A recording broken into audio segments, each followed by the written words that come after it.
Assalamualaikum warahmatullahi wabarakatuh. Selamat datang di Langit Jiwa, tempat jiwa yang lelah mencari arah dan hati yang rindu pulang kepada Rabb-Nya.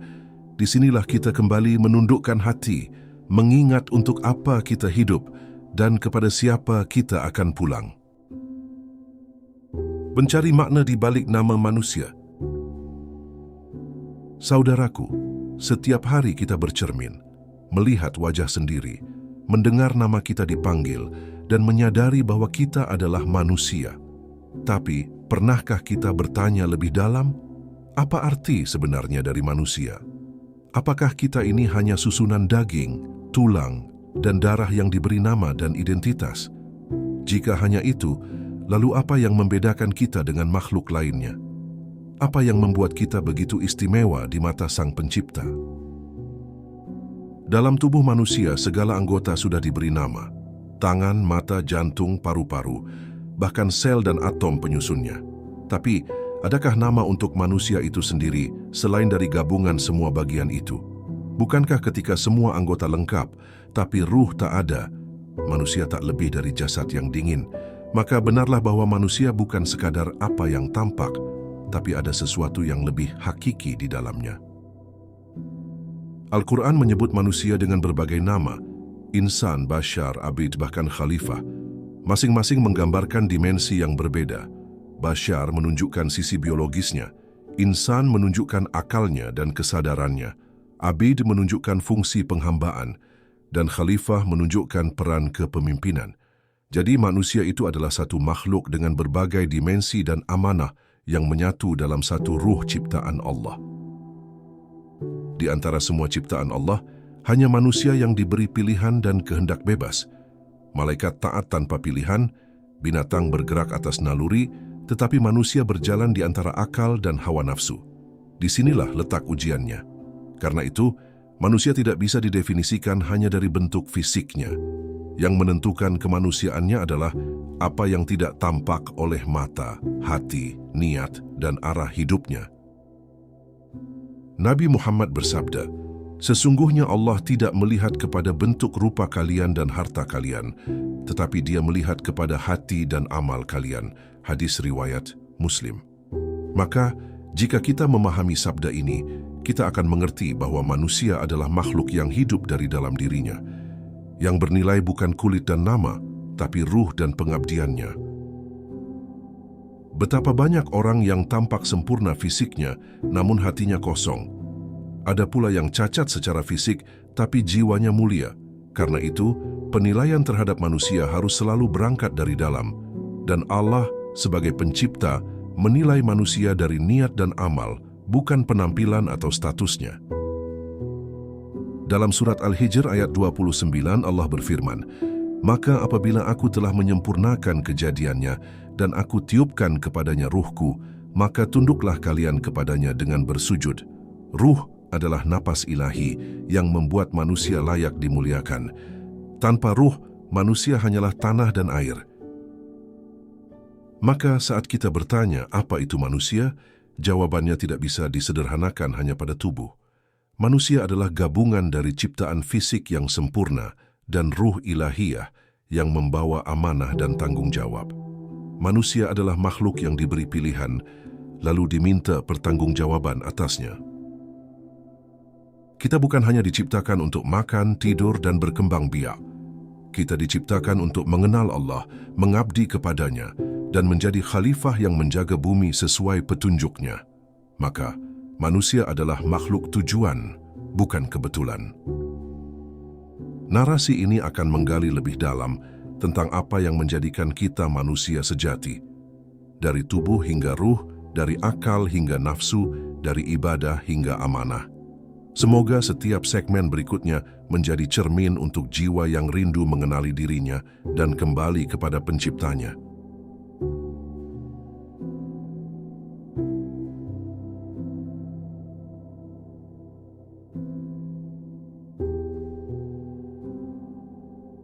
Tubuh, rumah sementara. Tubuh adalah rumah pertama yang Allah berikan kepada manusia di dunia ini. Dibentuk dari tanah, diberi darah yang mengalir, tulang yang menyangga, otot yang menggerakkan, dan kulit yang melindungi. Semua anggota tubuh ini adalah ciptaan yang luar biasa, tapi bukan inti dari kemanusiaan kita. Setiap anggota tubuh bekerja dalam harmoni tanpa campur tangan langsung dari manusia. Kita tidak pernah memerintahkan jantung untuk berdetak atau paru-paru untuk menarik napas. Semua berjalan dengan izin Allah. Namun, betapa banyak manusia yang lupa bersyukur atas tubuh yang bekerja tanpa lelah ini. Dalam Al-Quran, Allah menyebutkan penciptaan manusia dalam tahapan yang sempurna. Dari setetes air mani, menjadi segumpal darah, segumpal daging, lalu ditiupkan ruh. Semua ini menunjukkan bahwa tubuh hanyalah awal dari proses penciptaan, bukan tujuan akhir. Manusia sering terlalu sibuk memperindah fisiknya, mempercantik wajahnya, membentuk tubuhnya, tanpa memperhatikan isi di dalamnya. Padahal tubuh adalah kendaraan, bukan penentu arah. Seindah apapun kendaraan, jika tujuannya salah, maka celakalah penumpangnya. Bahkan tubuh ini akan menjadi saksi kelak. Dalam Quran Surah Yasin ayat 65, Allah berfirman bahwa mulut akan dikunci dan tangan serta kaki akan berbicara tentang apa yang diperbuat. Maka, tubuh bukan hanya pemberian, tapi juga tanggung jawab. Betapa banyak orang yang menggunakan tubuhnya untuk maksiat, melupakan bahwa semua anggota ini akan kembali kepada Allah. Tangan yang mencuri, mata yang melihat haram, kaki yang berjalan ke tempat dosa, semua akan berbicara jujur, meski lidah kita berbohong. Jika manusia hanya dinilai dari tubuhnya, maka saat kematian datang nilainya akan hilang. Orang yang kaya dan sehat saat hidup, ketika ruh terangkat, tubuhnya sama dengan yang miskin dan sakit. Bau tanah dan kesunyian kubur tidak memilih rupa. Maka jangan bangga dengan tubuh, ia hanya pinjaman, dan suatu saat ia akan dikembalikan ke tanah, sementara ruh akan melanjutkan perjalanan panjang. Yang dibawa bukan kulit yang halus, tapi amal yang ikhlas. Kita harus mulai mengubah cara pandang, dari mengejar bentuk fisik menjadi memperbaiki isi batin, dari mengejar pujian manusia menjadi harapan diterima oleh Allah. Karena Allah melihat yang tersembunyi, bukan yang ditampilkan.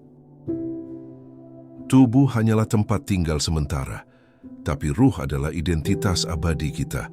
Maka jangan bangun rumah sementara dan melupakan rumah kekal di akhirat.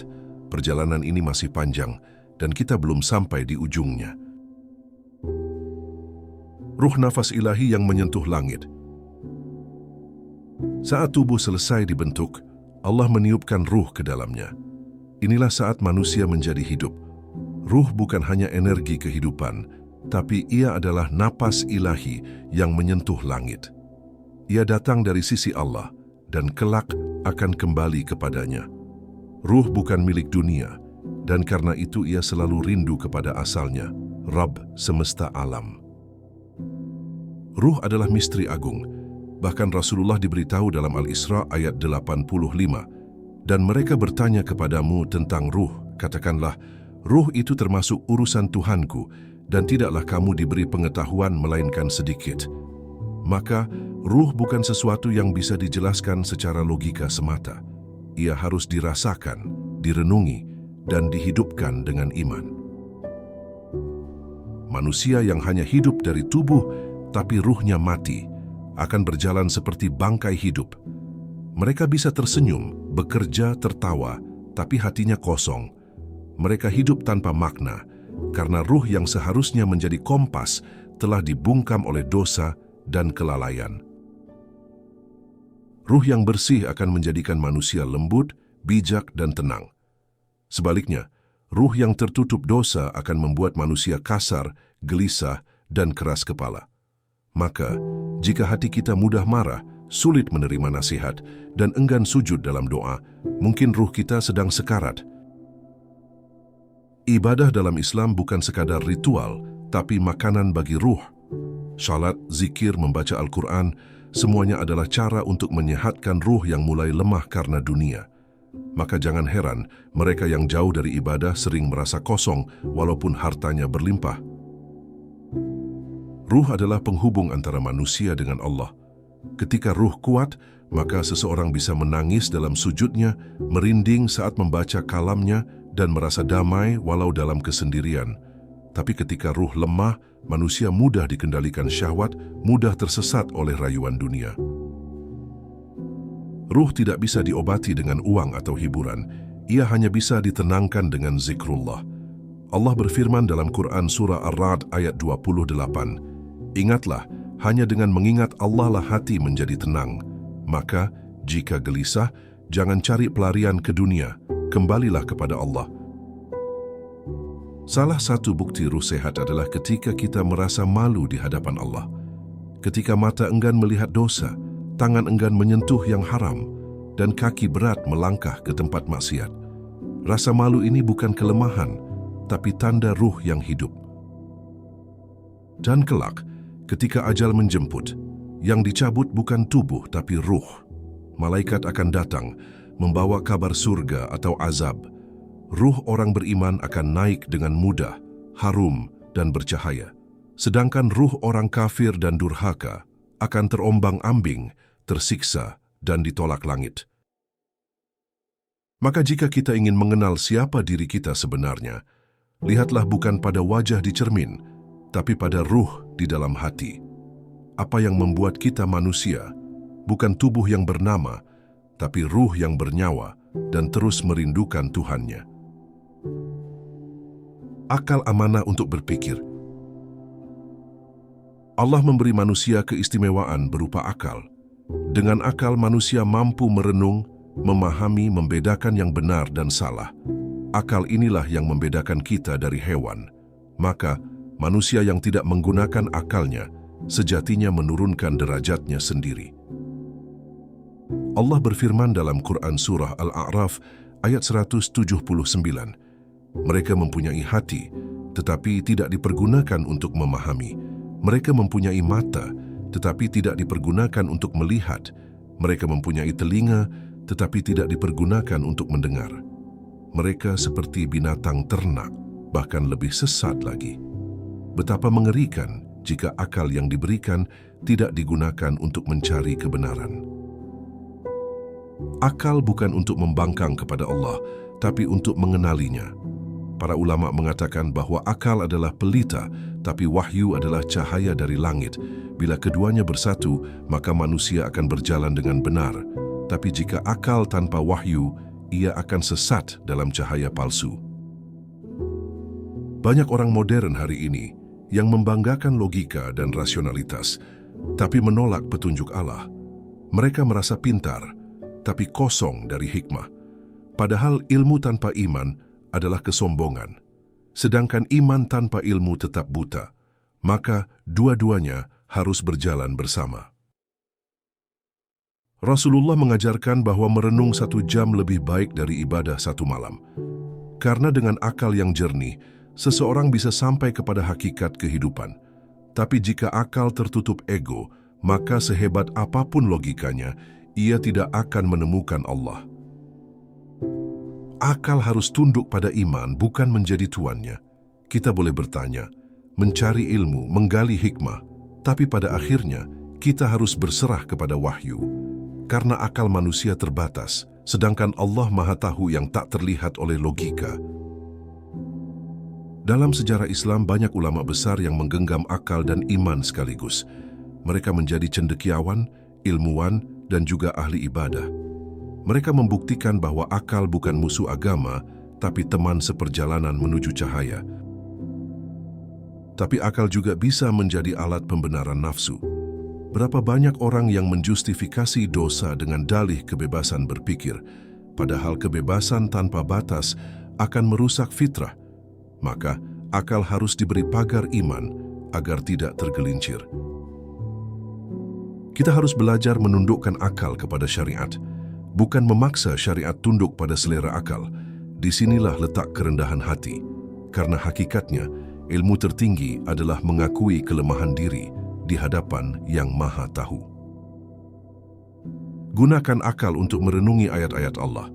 baik yang tertulis di mushaf maupun yang terbentang di alam semesta. Karena manusia yang sejati adalah dia yang berpikir, lalu beriman, yang bertanya, lalu tunduk, yang mencari, lalu kembali kepada Allah. Hati, cermin kehidupan. Hati adalah pusat kehidupan manusia.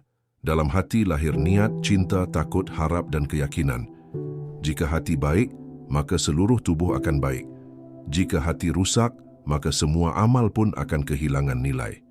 Inilah pesan Nabi dalam hadits riwayat Bukhari dan Muslim. Hati bukan sekadar organ fisik. Ia adalah pusat ruhani yang Allah ciptakan untuk mengenalnya. Hati bisa melihat dengan cahaya iman, bisa merasa dengan kepekaan batin.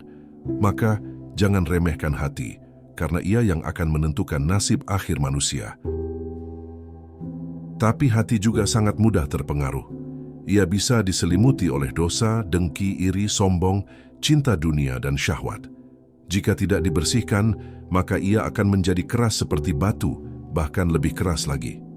Itulah mengapa dalam Al-Quran banyak ayat yang menyeru untuk menyucikan hati. Hati yang bersih akan mudah menangis ketika mendengar ayat-ayat Allah. Ia akan bergetar, merasa bersalah ketika berdosa, dan tenang ketika mengingat Rabb-Nya. Inilah hati yang hidup. Sebaliknya, hati yang mati tidak akan tersentuh walau mendengar nasihat bertubi-tubi. Dalam dunia yang penuh kebisingan dan fitnah, menjaga hati menjadi tugas yang berat. Setiap hari kita diuji dengan pandangan, pendengaran, perkataan, dan pergaulan. Maka zikir, doa, dan muhasabah adalah perisai hati dari kerusakan. Ulama salaf selalu menjaga hati mereka dengan banyak mengingat kematian. Karena kematian adalah penawar dunia. Ketika hati mulai condong pada dunia, ingatkan ia bahwa dunia ini fana, maka ia akan kembali tenang dan rendah hati. Kita harus menjadikan hati sebagai cermin. Setiap hari tanyakan, apakah hatiku masih dekat dengan Allah? Apakah masih bergetar saat mendengar namanya? Jika tidak, maka jangan biarkan ia semakin mengeras. Segera basahi dengan istighfar. Rasulullah mengajarkan doa, "Ya Allah, tetapkanlah hatiku di atas agamamu." Karena beliau tahu hati manusia mudah berbolak-balik. Hari ini taat, besok lalai. Hari ini menangis dalam sujud, esok bisa tertawa dalam maksiat. Maka jangan pernah merasa aman. Hati yang paling berbahaya adalah yang merasa suci, merasa tidak butuh perbaikan, padahal justru itu tanda kehancuran. Maka, bersihkan hati setiap hari seperti kita membersihkan tubuh, karena hati yang bersih adalah jalan menuju surga. Mari kita jaga hati, karena dari sanalah semua bermula. Lisan, perbuatan, niat, dan amal, semuanya lahir dari hati. Jika hati kita bersih, maka hidup kita pun akan terasa ringan. Karena Allah mencintai hati yang kembali kepadanya dalam keadaan suci. Nafsu ujian yang mengendap dalam diri. Di balik ruh dan hati yang suci, Allah juga menciptakan nafsu dalam diri manusia. Nafsu bukanlah sesuatu yang buruk pada asalnya, tapi ia bisa menjadi musuh paling dekat jika tidak dikendalikan. Karena itulah Allah memerintahkan kita untuk berjihad melawan hawa nafsu, bukan dengan senjata tapi dengan kesabaran dan ketundukan kepadanya. Nafsu sering menggoda kita untuk menunda ibadah, mengejar kenikmatan dunia, membenci kebenaran, dan mencintai pujian manusia. Ia berbisik pelan, tapi dampaknya besar. Ketika nafsu menjadi raja, maka akal dan hati akan diperbudak. Tapi jika iman menjadi raja, maka nafsu akan tunduk. Dalam surat Yusuf ayat 53, Allah mengajarkan melalui perkataan Nabi Yusuf, "Sesungguhnya nafsu itu selalu menyuruh kepada kejahatan, kecuali nafsu yang diberi rahmat oleh Tuhanku." Ini menunjukkan bahwa nafsu adalah fitrah yang harus dijinakkan, bukan dituruti. Ada 3 tingkatan nafsu menurut para ulama. Nafsu ammarah yang memerintah pada kejahatan, nafsu lawwamah yang menyesali dosa, dan nafsu mutmainnah yang tenang dalam ketaatan. maka perjalanan hidup manusia adalah perjalanan naik dari satu tingkat ke tingkat yang lebih tinggi. Nafsu ammarah selalu mendorong manusia untuk bermaksiat. Ia membuat dosa terasa manis dan ibadah terasa berat. Jika kita tidak menyadari kehadirannya, maka kita akan menjadi budaknya. Itulah mengapa banyak orang yang merasa bahagia, padahal hidupnya jauh dari Allah, karena ia sedang diperdaya nafsu. Nafsu lawamah adalah nafsu yang sudah mulai sadar. Ia menyesal setelah berbuat dosa, menangis dalam doa, dan mencoba kembali kepada Allah. Ini adalah fase penting dalam perjalanan iman. Jangan remehkan air mata yang keluar karena dosa, karena itu tanda bahwa Allah belum mencabut hidayah dari hati kita. Nafsu mutmainnah adalah tujuan akhir, yaitu jiwa yang tenang, yang ridha terhadap takdir Allah, dan Allah pun ridha kepadanya. Jiwa ini tidak lagi gelisah dengan dunia, karena hatinya penuh dengan cinta kepada akhirat. Ini adalah kondisi yang disebut dalam Quran Surah Al-Fajr. Wahai jiwa yang tenang, kembalilah kepada Tuhanmu dengan ridha dan diridai. Untuk mengalahkan nafsu, kita perlu latihan. Puasa, mujahadah, zikir, dan banyak berkumpul dengan orang-orang saleh. Jangan beri nafsu ruang untuk tumbuh liar.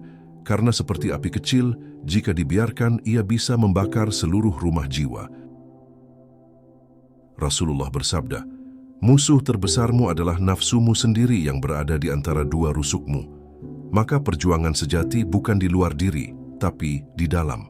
Kita bisa menang melawan dunia, tapi jika kalah dari nafsu sendiri, maka kita akan jatuh dalam kehinaan. Mari kita belajar mengenali nafsu, bukan untuk dituruti, tapi untuk ditundukkan. Karena manusia sejati bukan dia yang hebat secara fisik, tapi yang mampu mengalahkan dirinya sendiri. Dan kemenangan terbesar adalah ketika kita bisa berkata pada nafsu, cukup, aku memilih Allah. Iman cahaya yang menuntun. Di tengah gelapnya dunia dan kuatnya godaan nafsu, Allah menganugerahkan iman. Iman adalah cahaya dalam dada, penyejuk dalam musibah, dan pengingat dalam kelalaian. Tanpa iman, manusia hanyalah tubuh berjalan yang mencari kepuasan tanpa arah. Iman bukan sekadar pengakuan lisan, ia harus tertanam dalam hati dan dibuktikan dengan amal. Banyak orang berkata, saya beriman, tapi tindakannya justru menjauh dari ajaran Islam. Maka iman yang sejati akan tampak dalam cara hidup, bukan hanya dalam ucapan. Allah menggambarkan orang-orang beriman sebagai mereka yang hatinya gemetar ketika disebut namanya, yang bertawakal penuh kepadanya, dan yang menegakkan salat serta infak dari rezeki yang diberikan. Quran Surah Al-Anfal 2 dan 3. Maka, iman bukan pasif, ia aktif dalam semua aspek hidup. Iman itu bertambah dan berkurang. Ia bisa naik karena amal saleh dan turun karena dosa. Maka jangan pernah merasa aman. Selalu jaga iman seperti menjaga nyawa. Karena ketika iman lemah, dosa menjadi biasa dan akhirat menjadi jauh. Rasulullah mengajarkan kita untuk memperbarui iman. Salah satunya dengan banyak membaca kalimat La ilaha illallah, karena zikir ini menguatkan hati, membersihkan jiwa, dan memperteguh keyakinan. Jangan biarkan hari-hari kita berlalu tanpa mengingat Allah. Iman membawa ketenangan yang tak bisa dibeli. Orang yang beriman bisa tersenyum dalam cobaan, bisa bersabar dalam kehilangan, dan bisa ikhlas dalam ketidakpastian. Karena dia yakin Allah tidak pernah meninggalkannya, walau semua orang menjauh. Dalam dunia yang penuh tipu daya, iman menjadi kompas. Ketika banyak jalan yang terlihat indah tapi menyesatkan, iman akan memilih jalan yang sempit tapi selamat. Iman bukan jalan mudah, tapi jalan yang benar. Orang yang hidup dengan iman akan melihat segalanya sebagai ujian. Keberhasilan tidak membuatnya sombong, kegagalan tidak membuatnya putus asa. Ia melihat dunia bukan sebagai tujuan, tapi sebagai ladang amal. Maka jaga iman kita setiap hari. Jangan menunda taubat, jangan remehkan dosa kecil, dan jangan tinggalkan ibadah. Karena iman itu mahal, dan jika ia pergi, maka hati akan menjadi kosong dan dunia terasa gelap. Kita hidup bukan untuk mengumpulkan harta, tapi untuk menjaga iman sampai akhir hayat. Karena yang akan menyelamatkan kita di kubur dan akhirat bukan gelar atau kekayaan, tapi iman dan amal saleh. Maka, pastikan hari-hari kita dipenuhi dengan cahaya iman. Amal bukti dari pilihan hidup. Setiap manusia akan meninggalkan jejak, dan jejak itu bernama amal. Amal bukan hanya apa yang kita lakukan, tapi juga hasil dari apa yang kita yakini.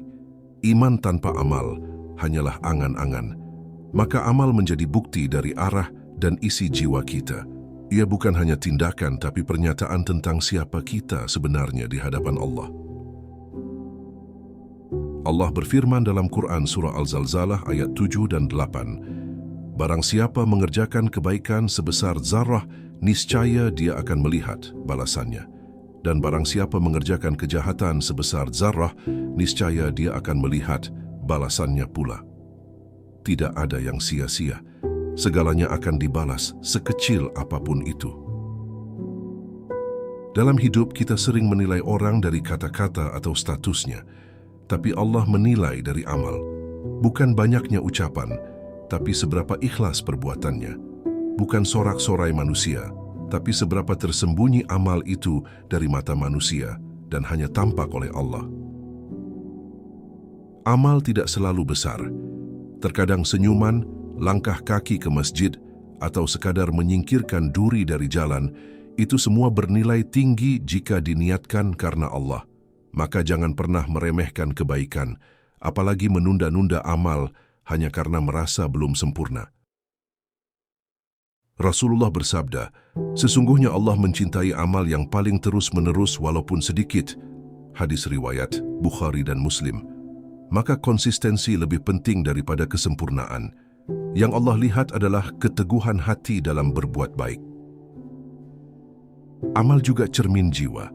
Ketika seseorang ringan dalam kebaikan dan berat dalam maksiat, itu tanda hatinya masih hidup.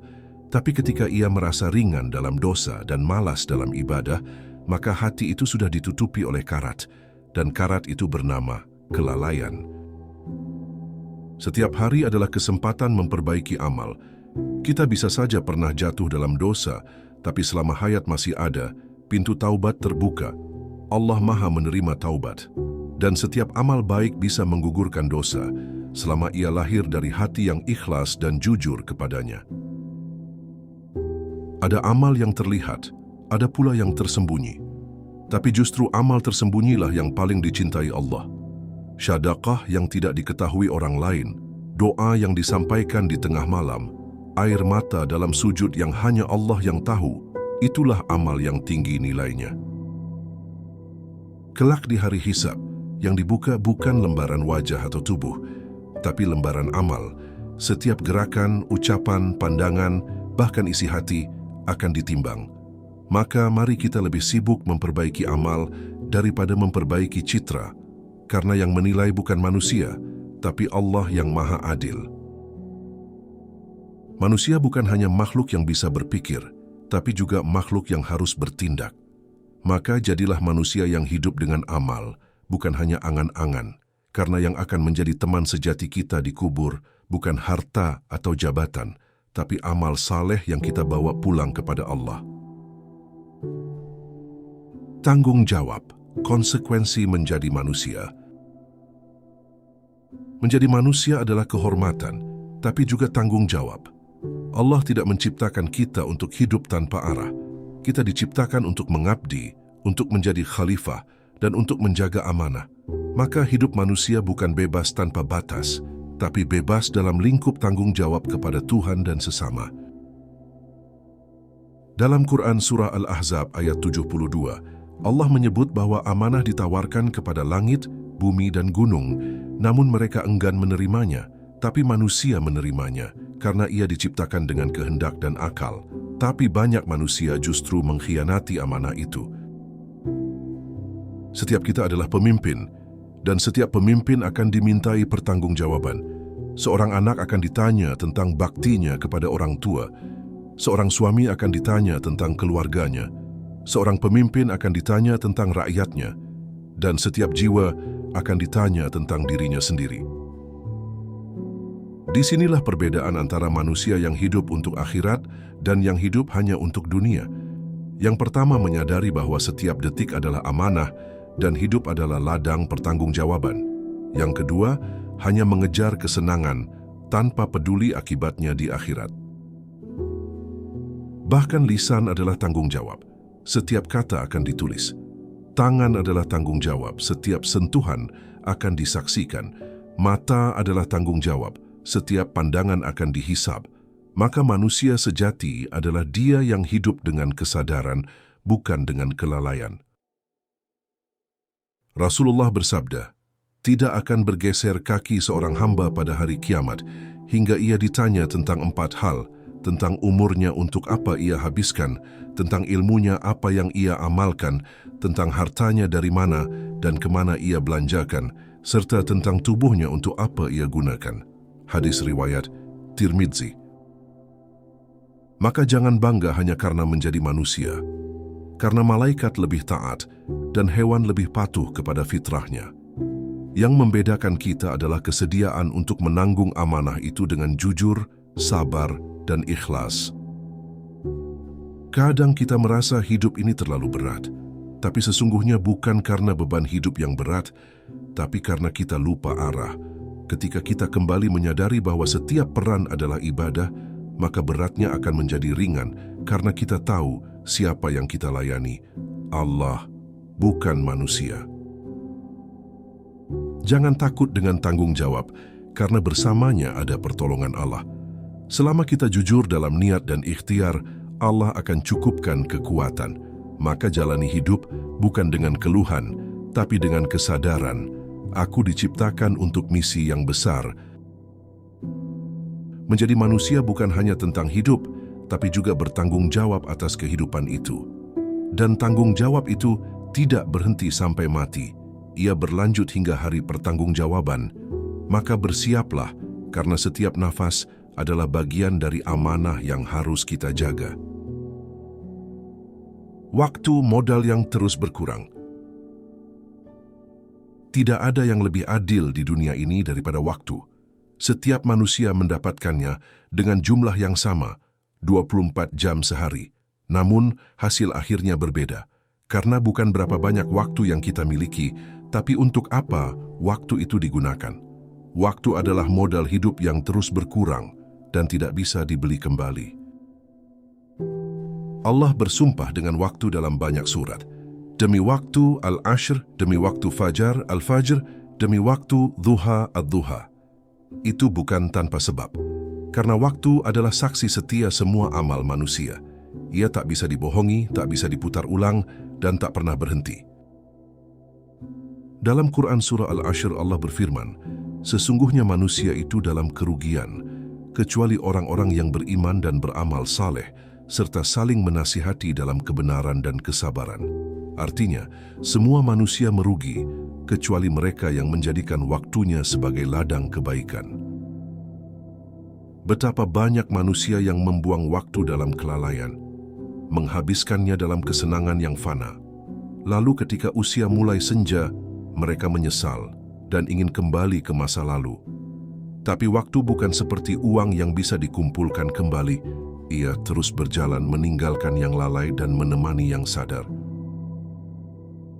Umar bin Khattab pernah berkata, "Aku membenci seseorang yang hanya bersantai-santai, tidak dalam urusan dunia, tidak pula dalam urusan akhirat, karena waktu yang terbuang adalah tanda hati yang kosong dari visi hidup.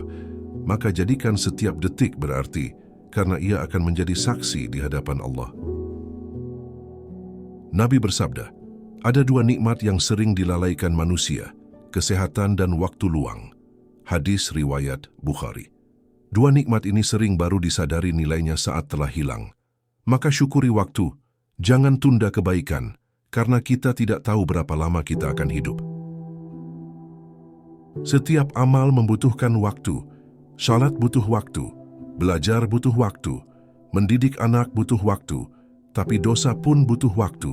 Maka pilihan ada di tangan kita. Apakah waktu ini kita isi dengan amal yang mendekatkan kepada Allah atau dengan kelalaian yang menjauhkan kita? Mereka yang mengisi waktu dengan kebaikan akan menjumpai ajal dalam keadaan husnul khatimah. Sedangkan mereka yang menunda amal bisa saja maut datang ketika belum sempat kembali.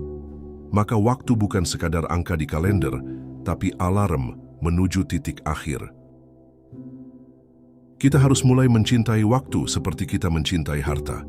Karena waktu adalah aset abadi. Harta bisa dicuri, tapi waktu tidak bisa. Harta bisa diwariskan, tapi waktu tidak bisa.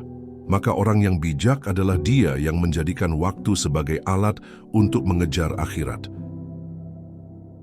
Jangan tunda taubat, jangan tunda kebaikan, jangan tunda perubahan. Waktu tidak menunggu. Dan penyesalan terbesar di akhirat adalah mereka yang berkata, "Ya Allah, kembalikan aku ke dunia. Aku ingin beramal saleh." Tapi jawaban Allah adalah, itu hanya ucapan belaka. Kembali kepada Allah, tujuan sejati manusia. Dari Allah kita datang, dan kepada Allah kita akan kembali. Itulah garis lurus perjalanan manusia. Kita bukan makhluk yang tercipta tanpa arah. Kita punya tujuan, dan tujuan itu bukan dunia, bukan kesuksesan materi, bukan popularitas, tapi kembali kepada Allah dalam keadaan diridai.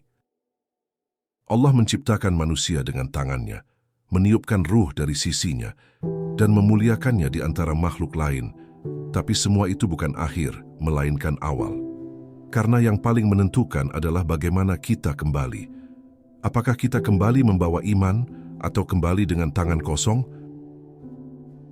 Setiap detik kita bergerak menuju pertemuan itu. Kita mungkin lupa, tapi waktu tidak pernah berhenti. Malaikat Israel tidak pernah salah alamat. Kuburan tidak pernah menolak tamu. Dan dunia hanyalah perantara untuk menguji siapa yang sungguh-sungguh kembali kepada Rabb-Nya. Kematian bukan akhir tapi permulaan. Dunia adalah ujian, akhirat adalah balasan. Maka orang yang mengerti hakikat hidup akan mempersiapkan pertemuan itu sejak dini. Ia tidak menunda taubat, tidak menunda ibadah, dan tidak hidup dalam kesombongan. Mereka yang mencintai Allah akan rindu untuk bertemunya. Mereka menanti kematian seperti seseorang yang lama terpisah dengan kekasihnya. Mereka tidak takut mati, karena mereka hidup bukan untuk dunia, tapi untuk menjemput ridha-Nya. Rasulullah bersabda, "Barang siapa yang mencintai pertemuan dengan Allah, maka Allah pun mencintai pertemuan dengannya." Hadis riwayat Bukhari. Maka kita harus bertanya, apakah kita benar-benar siap dan rindu untuk bertemu dengan Allah? Persiapan untuk kembali, bukan hanya dengan amal, tapi juga dengan hati yang bersih. Jangan bawa dengki, jangan bawa dendam, jangan bawa kesombongan dalam hati, karena surga tidak bisa dimasuki oleh hati yang penuh penyakit, maka bersihkan sebelum terlambat. Dalam Al-Quran, Allah menyebut para hamba yang akan dipanggil dengan lembut. "Wahai jiwa yang tenang, kembalilah kepada Tuhanmu dalam keadaan ridha dan diridai." Quran Surah Al-Fajr 27 dan 28. Betapa indah jika akhir hidup kita ditutup dengan panggilan cinta dari Allah. Kita semua akan kembali. Kaya atau miskin, terkenal atau tidak, tua atau muda, tidak ada yang abadi. Maka bekal terbaik adalah takwa. Bukan mobil mewah, bukan jabatan tinggi, tapi iman, amal, sabar, dan ikhlas. Mari kita pulang kepada Allah, bukan hanya saat ajal menjemput, tapi mulai hari ini, dalam doa, dalam sujud, dalam ketaatan. Karena hakikat manusia bukan sekadar tubuh, bukan sekadar nama, tapi ruh yang mencari jalan pulang kepada Tuhannya. Saudaraku, manusia sejati bukan yang paling kuat tubuhnya, bukan yang paling luas ilmunya, tapi yang paling jujur dalam kembali kepada Allah.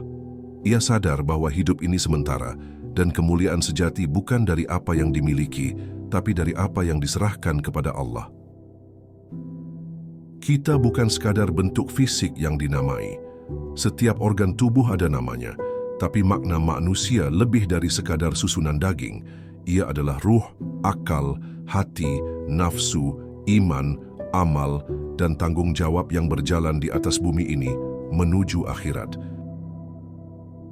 Jangan tertipu oleh dunia yang membingkai manusia dari wajah dan pencapaian. Karena di mata Allah, nilai manusia diukur dari hatinya, dari imannya, dari amalnya, dari seberapa ia menyembah dan mencintai Tuhannya.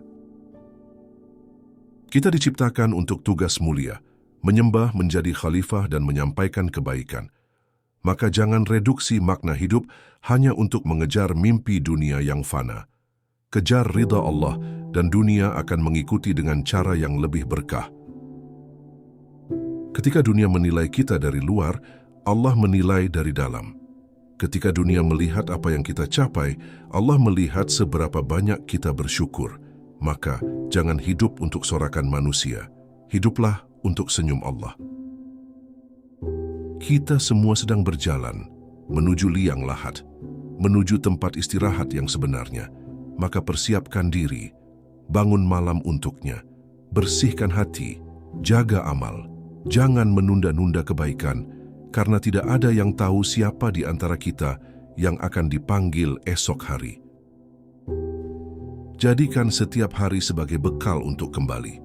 Jadikan setiap ujian sebagai pengingat bahwa kita bukan makhluk kekal.